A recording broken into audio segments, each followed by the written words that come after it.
18 বছর যাবৎ বাংলাদেশের যে নির্বাচনগুলো হয়েছে সেই নির্বাচনগুলোতে মানুষের কোনো আস্থা ছিল না। দিনের ভোট রাতে হয়েছে, নির্বাচন হয়ই নাই। অনেক জায়গায় আমরা দেখতে পেয়েছিলাম কেন্দ্রতে কোনো মানুষ নাই, কুকুর ঘুমিয়েছে।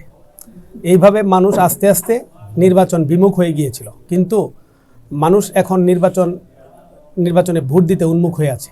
নির্বাচন চাচ্ছে একটা সুষ্ঠু এবং সুন্দর পরিবেশে নিরপেক্ষ নির্বাচন সবার আশা।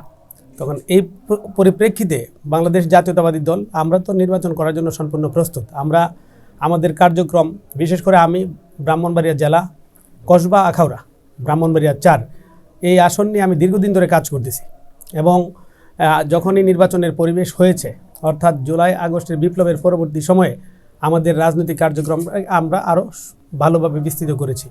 প্রত্যেকটা ওয়ার্ডে প্রত্যেকটা ইউনিয়নে, প্রত্যেকটা গ্রামে আমরা আমাদের কার্যক্রম বিস্তৃত করেছি। আমাদের একটা চিন্তাভাবনা হলো যেভাবে সুষ্ঠু এবং সুন্দর একটা পরিবেশ তৈরি হয়, মানুষদেরকে আমরা বিশেষ করে আমাদের অঞ্চলের মানুষদেরকে আমরা সচেতনতা সৃষ্টি করার জন্য কাজ করতেছি এবং তাদেরকে আশ্বস্ত করার চেষ্টা করতেছি যে আইন শৃঙ্খলা পরিস্থিতির অবনতি যদি না হয়, একটা সুন্দর পরিবেশে ইনশাল্লাহ মানুষজন উৎসুক পরিবেশে তারা ভোট দিতে আসবে।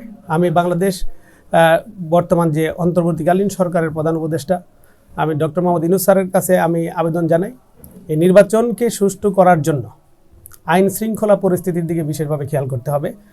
কোনো অবস্থাতেই যেন আইন শৃঙ্খলা পরিস্থিতির অবনতি না ঘটে। বিভিন্নভাবে আমরা দেখতে পাচ্ছি আমাদের একজন স্বেচ্ছাসেবক দলের নেতাকে গুলি করে হত্যা করা হয়েছে। এর আগে আমাদের আরেকজন বিএনপির নেতাকে গুলি করে হত্যা করা হয়েছিল।